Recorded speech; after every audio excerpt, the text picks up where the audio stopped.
The Nexarian Military Academy's Strategic Command Program had a reputation that preceded it across 17 star systems, which was quite the achievement considering most civilizations couldn't agree on what constituted proper breakfast etiquette, let alone military excellence. Perched on the crystalline moon of Vexhalar, the Academy's gleaming spires housed the galaxy's most sophisticated war simulation chambers, technological marvels that could recreate entire galactic conflicts down to the molecular level of individual plasma bolts. Commander Thexnal Corvani, a Vorthaki whose cranial ridges had earned their distinctive silver patina through decades of tactical brilliance, surveyed his final year cadets with the satisfaction of someone who had successfully herded quantum cats for a living. The Strategic Command Program's capstone exercise represented the culmination of 4 years of intensive study, where cadets would demonstrate their mastery of multidimensional warfare through a simulation so complex it required its own dedicated quantum processing array. The simulation chamber itself resembled something between a cathedral and a computer virus's fever dream. Holographic projectors lined every surface, their crystalline matrices humming with barely contained energy. Neural interface pods surrounded a central tactical display that could render battlefields spanning light years with microscopic precision. Each pod connected directly to the occupant's enhanced cognitive implants, standard equipment for any species that had evolved beyond the barbaric practice of relying solely on biological neural networks. The Vorthaki cadets clustered near the premium pods, their cybernetic enhancements glowing softly beneath translucent skin. Centuries of genetic optimization had gifted them with processing speeds that made quantum computers look like they were thinking through molasses. Beside them, the Zelithians whispered among themselves in harmonics that registered on 17 different frequency bands simultaneously, their gossamer wings flickering with bioluminescent calculation matrices. The 3 Mirandak representatives stood apart, as was their custom, their rocky carapaces concealing neural implants that could calculate trajectory vectors for entire fleet formations in the time it took most beings to blink. Then there was the human. Kira Valdez occupied the back corner of the chamber like a piece of furniture that someone had forgotten to move during redecorating. No neural crown adorned her unremarkable brown hair. No quantum processors hummed beneath her skin. No bioluminescent displays flickered across her features. She simply sat there, hands folded in her lap, watching the proceedings with the patient attention of someone waiting for a particularly slow joke to reach its punchline. The other cadets had long since categorized her as a curiosity, a representative from one of those quaint little worlds that had somehow stumbled into faster-than-light travel before developing proper cognitive enhancement technology. Earth, they'd heard, was the sort of place where beings still used their original biological brains for thinking, rather like trying to navigate hyperspace with a sundial. The simulation parameters are now loading, Commander Corvani announced, his voice carrying the weight of someone who had personally overseen the conquest of 3 minor star systems and the successful negotiation of one particularly stubborn peace treaty. You will have access to the combined military doctrines of 47 civilizations, real-time economic modeling for 600 star systems, and tactical scenarios based on actual conflicts spanning the last millennium. The quantum processors whirred to life with a sound like galaxies clearing their throats.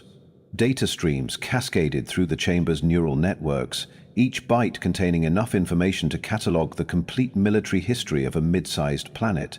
The cadets' enhanced minds began interfacing with the simulation, their consciousness expanding to encompass star charts, fleet positions, resource allocations, and diplomatic matrices, all except for Kira, who continued sitting quietly in her corner, looking for all the world like someone who had wandered into the wrong lecture hall. The war game that materialized within the tactical display was a masterpiece of simulated complexity. 3 major galactic powers found themselves locked in a struggle for control of the resource-rich Kepler arm, their territorial boundaries shifting like cosmic weather patterns. The hegemony of rational thought, with their mathematically perfect battle formations and probabilistic warfare algorithms, faced off against the emotional collective, whose passion-driven tactical decisions defied conventional military logic. Caught between them, the pragmatic alliance tried to maintain balance through superior logistics and the sort of steady competence that made for terrible holovids but excellent governance. Each faction controlled hundreds of star systems, thousands of ships, and millions of personnel. Supply lines stretched across the galaxy like silver threads, vulnerable to disruption but essential for maintaining offensive capability. Diplomatic channels buzzed with alliance negotiations, trade agreements, and the sort of carefully worded threats that sounded polite, until you realized they were essentially sophisticated ways of saying, surrender, or we'll turn your homeworld into a parking lot. Zyphara melanix, whose Zilithian ancestors had been playing three-dimensional chess before most species had discovered geometry, found herself commanding the hegemony's third expeditionary force. Her neural implants processed supply chain optimization matrices while simultaneously calculating optimal fleet deployment patterns across 17-dimensional variables. It was the sort of multitasking that would have given unenhanced minds a headache that lasted several geological epochs. Borth Kraxon took command of the Emotional Collective's primary battle group, his Mendak pragmatism providing an interesting counterpoint to his faction's supposedly passion-driven doctrine. His rocky features remained impassive as he orchestrated cavalry charges through hyperspace and implemented boarding actions that relied more on inspired chaos than careful planning. The simulation unfolded with breathtaking complexity. Fleets maneuvered through space-time, their movements governed by the sort of physics that made quantum mechanics look like elementary arithmetic. Entire civilizations rose and fell based on the cadets' strategic decisions. Economic systems collapsed and rebuilt themselves according to the inexorable logic of supply and demand warfare. Hour after hour, the war game progressed. Battles raged across multiple star systems simultaneously. Diplomatic crises erupted and resolved based on carefully calculated bluffs and counterbluffs. Technology trees branched and evolved as civilizations adapted to changing tactical realities. The simulation tracked everything. Casualty reports, morale fluctuations, technological advancement rates, even the psychological profiles of individual ship captains, whose decisions might tip the balance of entire campaigns. The alien cadets threw themselves into the challenge with the enthusiasm of beings whose entire educational careers had led to this moment. Their enhanced minds danced through the simulation's complexity, processing information streams that would have overwhelmed entire planetary governments. They made decisions with the cold precision of quantum computers and the intuitive leaps of artists, balancing mathematical perfection against the chaotic variables of warfare. Meanwhile, Kira Valdez continued to sit in her corner, watching everything unfold with the sort of quiet attention usually reserved for people observing weather patterns or contemplating the philosophical implications of breakfast cereal. She took no notes, she accessed no data streams, she simply watched, her unenhanced human brain somehow managing to follow the simulation's bewildering complexity through nothing more sophisticated than careful observation. 73 hours into the exercise, with the Kepler arm balanced on the knife's edge between three-way stalemate and total chaos, disaster struck, with the sort of timing that suggested the universe had a particularly cruel sense of humor. The quantum processing array, pushed beyond its design limitations by the simulation's exponential complexity, experienced what technical specialists would later describe as catastrophic cascade failure, and what everyone else would remember as the day the really expensive computer decided to have a nervous breakdown. Alarms shrieked through the simulation chamber as data streams collapsed into quantum static. The holographic displays flickered like dying stars before vanishing entirely, leaving behind nothing but the sort of silence that usually preceded very bad news. Neural interfaces sparked and died, their connections severed as surely as if someone had taken garden shears to a fiber optic cable. Commander Corvani stared at the blank displays with the expression of someone who had just watched his career prospects get sucked into a black hole. 4 years of preparation. 847 hours of simulated warfare, and the final examination that would determine his cadet's graduation, all of it wiped clean by the sort of technical malfunction that would haunt his dreams for decades. "Status report?" he demanded, though his voice carried the hollow tone of someone asking about the health of a patient who had just been run over by a starship. "Complete data loss, sir," reported the lead technician, a Vorthaki whose cranial ridges had gone pale with horror. "The quantum matrices overloaded trying to process the simulation's recursive complexity loops. We've lost everything: fleet positions, battle histories, diplomatic records, even the basic scenario parameters." The cadets sat in stunned silence, their enhanced minds suddenly cut off from the simulation that had consumed their lives for the past 3 days. Without their technological interfaces, they found themselves as lost as navigators whose star charts had suddenly burst into flames. "The backup systems?" Corvani asked, though his tone suggested he already knew the answer. "Also corrupted, sir. The cascade failure propagated through all redundant networks. We don't even have partial records." High Scholar Quindala Vex, the Academy's director, materialized in the chamber with the sort of dramatic timing that suggested either impressive political instincts or really good intelligence networks. Her crystalline form reflected the chamber's emergency lighting in patterns that somehow managed to convey deep disappointment and bureaucratic panic simultaneously. "Commander Kolvani," she said, her voice carrying harmonics that made everyone present suddenly very interested in examining their feet. "I trust you have a solution to this predicament. The Galactic Education Consortium is expecting evaluation reports within the standard cycle. These cadets represent 47 different star systems, and their governments are not known for patience with administrative failures." Corvani's cranial ridges had progressed from silver to what could charitably be described as the color of impending unemployment. "High Scholar, without the simulation data, there's no way to evaluate the cadets' performance. We could restart the exercise, but that would require another 800 hours, and the quantum arrays won't be operational for—" "Excuse me," said a quiet voice from the back corner of the chamber. Everyone turned to stare at Kira Valdez, who had risen from her chair with the sort of calm confidence usually displayed by people who either had excellent solutions or had completely lost touch with reality. "I can reconstruct the simulation," she said simply. The silence that followed was the sort usually reserved for moments when someone announced they had discovered how to reverse entropy or had figured out why the galactic tax code made sense. "I beg your pardon." High Scholar Vex's harmonics shifted into frequencies that roughly translated to, "Please repeat that so I can determine whether you've suffered a complete psychological breakdown." "The war game," Kira continued, apparently unaware that she had just suggested something roughly equivalent to rebuilding a demolished city using only memory and good intentions. "I can recreate the entire simulation from beginning to end. Fleet movements, battle outcomes, diplomatic exchanges, resource allocations, everything." Orth Craxon's rocky features shifted into what might have been skepticism if one squinted and used considerable imagination. "You took no notes. You accessed no data streams. You have no neural enhancements.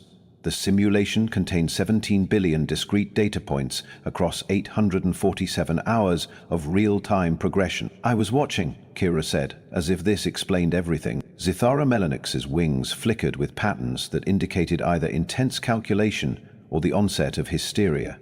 No biological neural network could possibly process and retain that volume of information. The quantum requirements alone would— "Would you like me to start from the beginning?" Kira interrupted gently. "Hour 0, initial deployment phase. The hegemony of rational thought positioned their primary fleet in the Sigma Draconis system, with Admiral Korvac commanding from the battleship Inevitable Conclusion. Initial force composition: 47 capital ships, 236 cruisers, 894 destroyers, and supporting logistics craft." She paused, looking around the chamber with the sort of expression teachers wore when checking whether their students were paying attention. The Emotional Collective deployed their main battle group in the Proxima Centauri cluster under Admiral Vashtar, commanding from the dreadnought Passionate Fury. Their initial composition favored smaller, faster vessels: 12 heavy assault carriers, 98 fast attack cruisers, 347 interceptors, with mobile construction platforms for rapid base establishment. Commander Corvani felt his cranial ridges begin to tingle with something that might have been hope, or might have been the onset of a stress-induced neurological episode.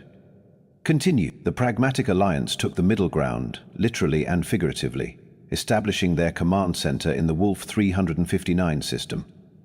Admiral Chen commanded from the carrier Reasonable Compromise, with a balanced fleet of 31 capital ships, 168 cruisers, 412 destroyers, and the largest logistics train of the three factions. Kira began to walk around the chamber, her movements casual and unhurried, as if she were discussing the weather rather than reconstructing one of the most complex military simulations ever created. Hour 1 through 17, initial positioning phase.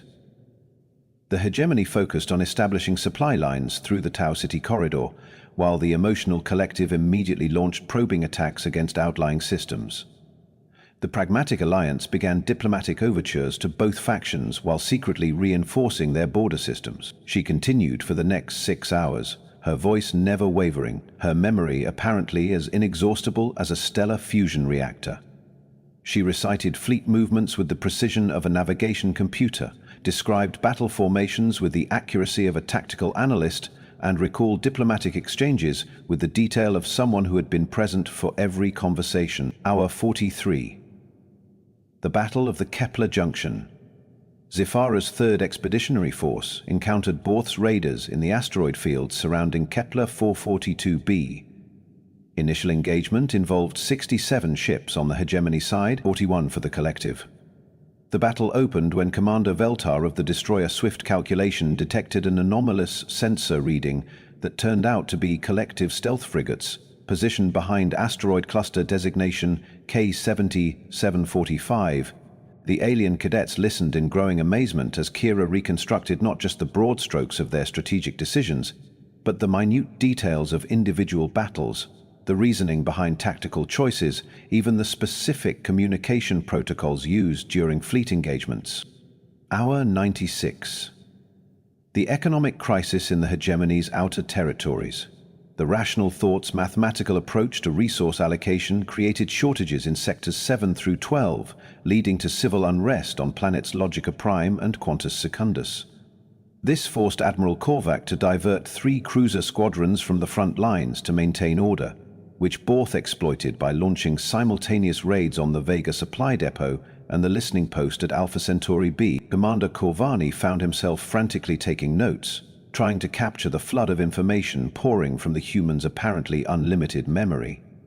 High Scholar Vex had gone completely still, her crystalline form reflecting patterns that indicated either deep concentration or complete systemic shock. Hour 218. The Zilithian Gambit. Zifara implemented a strategic deception by broadcasting false fleet positions through compromised communication channels, leading the emotional collective to reinforce the wrong sectors while she moved her real forces through the Rigel Passage. However, Borth had anticipated this and had positioned scout ships to monitor hyperspace fluctuations, so he wasn't completely fooled, only partially misdirected, which actually worked to his advantage because— "Wait," Zifira interrupted, her wings flickering rapidly. "You remember my reasoning for the deception protocol? That was never communicated outside my command staff." Kira smiled. "You were calculating probability matrices for 17 different strategic options while simultaneously monitoring your fleet's morale indicators. When Commander Thexran suggested the direct assault on the collective supply lines, you rejected it because you realized their passion-driven tactics would actually benefit from a straightforward engagement. You decided on misdirection because mathematical analysis indicated a 67% probability of success. But more importantly, you recognized that Borth's pragmatic approach to emotional collective doctrine made him likely to second-guess obvious deception attempts." The Zilithian cadet's wings went completely still. "I never spoke those calculations aloud." "You didn't need to," Kira replied. "Your tactical decisions made the reasoning clear. Same way Borth's counter-positioning revealed that he understood your psychological profile better than you expected him to." She continued the reconstruction, hour by hour, battle by battle, decision by decision. She recalled the 3-way diplomatic summit at hour 347, complete with the specific wording of treaty proposals and the facial expressions of negotiators. She described the logistics nightmare that nearly crippled the Pragmatic Alliance's advance on the Kepler Nebula. She recounted the technical specifications of experimental weapons systems, the psychological profiles of AI admirals, and the economic fluctuations that rippled through civilian populations across dozens of star systems. Hour 512, the turning point of Centauri Station. All 3 factions converged on the strategic waypoint leading to the largest engagement of the simulation. Initial forces, Hegemony brought 49 capital ships.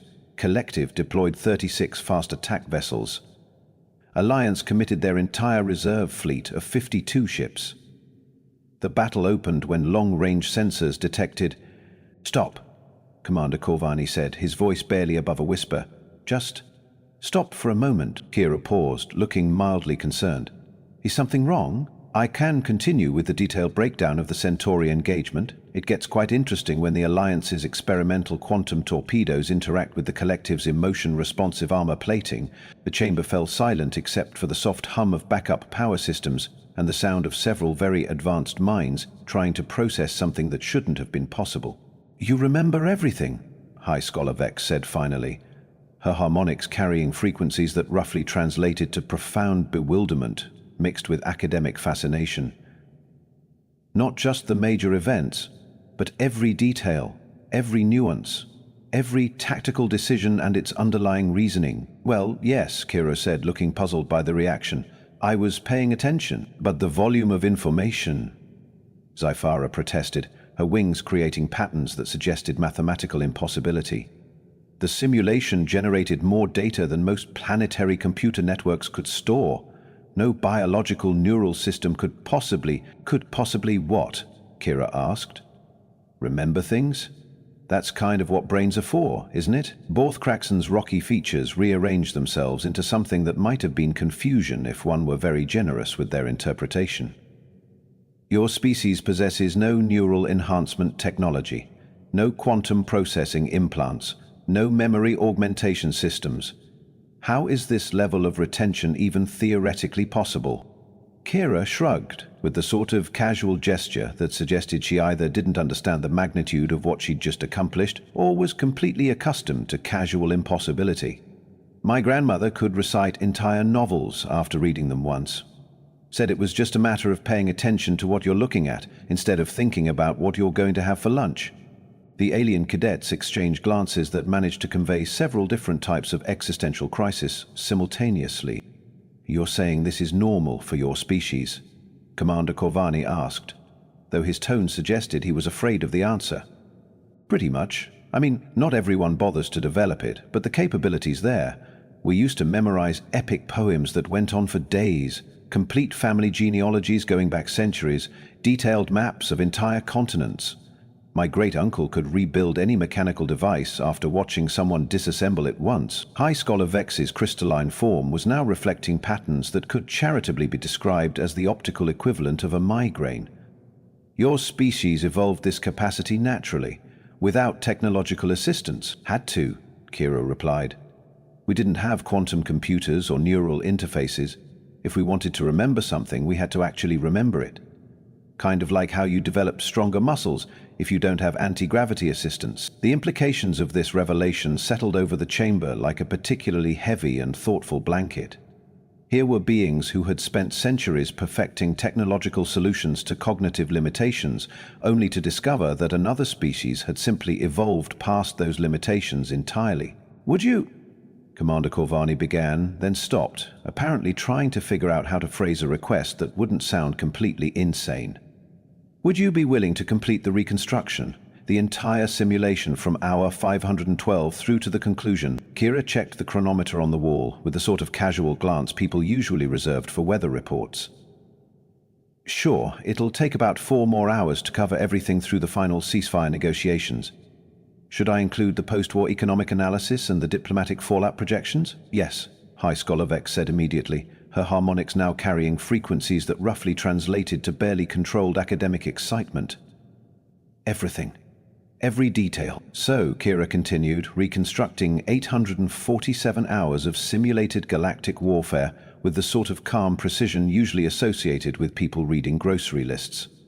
She described the climactic battle for the Kepler arm, the unexpected alliance between the hegemony and the collective against the pragmatic alliance's economic dominance, and the technological innovations that emerged from three-way competition.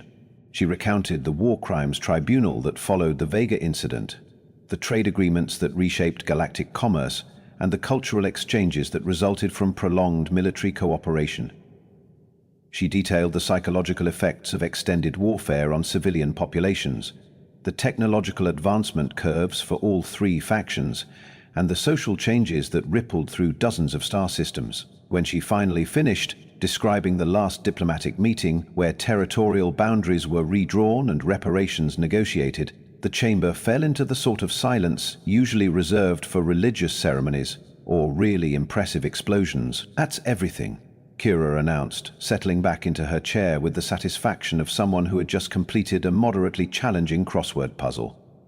The simulation concluded with a three-way partition of the Kepler arm, though the economic projections suggested the arrangement would probably collapse within 50 years due to resource competition and cultural incompatibility. Commander Corvani looked down at his notes, several dozen pages of frantically scribbled information that represented perhaps 5% of what the human had just recited from memory. His cranial ridges had returned to their normal silver coloration, though they now carried a slight iridescent sheen that suggested either profound relief or the onset of a philosophical crisis. "The evaluation committee," High Scholar Vex said slowly, "is going to find this entire situation somewhat difficult to believe. You could verify it?" Kira suggested helpfully. "I'm sure you have partial backups somewhere or sensor logs from the quantum arrays. Cross-relation those against what I've told you." The technicians spent the next several hours doing exactly that, comparing Kira's reconstruction against every scrap of recoverable data they could find. Flight recorder fragments, partial communication logs, even quantum resonance patterns left in the chamber's neural networks. Everything matched perfectly with the human's account. "Impossible," muttered the lead technician, staring at his displays with the expression of someone whose understanding of reality had just been gently but firmly relocated. "The accuracy rate is beyond statistical possibility. She's even correctly identified data errors in our own backup systems." As word of the incident spread through the academy, reactions ranged from scholarly fascination to existential horror. The Vorthaki faculty immediately began drafting research proposals to study human cognitive capabilities. The Zilithian instructors started questioning whether their species' reliance on technological enhancement had actually hindered their natural development. The Mrendak administration began quietly investigating whether they should recruit more humans for their strategic planning departments. The cadets themselves found their worldview fundamentally altered by the realization that somewhere in the galaxy there existed beings who could outperform quantum computers using nothing more sophisticated than careful attention and biological neural networks. "So what you're telling me," Borth said during the post-simulation debrief, his rocky features arranged in an expression of philosophical bewilderment, "is that your entire species possesses capabilities that we consider technologically impossible." "Not the entire species," Kira corrected. "Most humans these days rely on computers for memory storage, just like you do, but the capability is still there if people bother to develop it. We just usually don't need to anymore." "But you do?" Zifara asked, her wings flickering with patterns that suggested intense curiosity mixed with a healthy dose of species-wide imposter syndrome. Kira grinned. "I grew up in a family that believed in keeping the old skills alive. Same reason some people still know how to make fire without technology or navigate by the stars. You never know when it might come in handy." High Scholar Vex approached the human with the sort of respectful caution usually reserved for unstable quantum reactors or visiting dignitaries from particularly volatile star systems. "Ms. Valdez, would you consider remaining at the Academy as a research subject? The implications of your cognitive capabilities could revolutionize our understanding of neural development across multiple species." "Thanks, but I'm heading home after graduation," Kira replied. "I've got a job lined up with Earth's diplomatic corps. Apparently, there's a lot of demand for people who can remember conversations exactly as they happen." The irony was not lost on anyone present that the galaxy's most advanced military academy had just learned a lesson in the value of unenhanced biological intelligence from a species they had previously dismissed as technological primitives. As the cadets filed out of the simulation chamber, their enhanced minds buzzing with new possibilities and uncomfortable questions about the nature of intelligence itself, Kira Valdez gathered her simple belongings and prepared to leave. She had accomplished something that would be discussed in academic circles for generations, proving that sometimes the most sophisticated solution was no solution at all, just the patient application of capabilities that evolution had provided free of charge. The Nexarian Military Academy would eventually establish an entire department dedicated to studying baseline cognitive enhancement, though they never quite managed to replicate what Kira had demonstrated that day. The wargame itself became legendary, not for its complexity or strategic innovations, but for the way it was saved by someone who had simply been paying attention, while everyone else was busy being impressed with their own technology. And in the back corner of the chamber, where a human girl had once sat quietly watching the galaxy's future military leaders play their sophisticated games, a small plaque now read, "Sometimes the most advanced technology is the one you were born with." The universe, it seemed, still had a few tricks up its sleeve for those who thought they had figured everything out.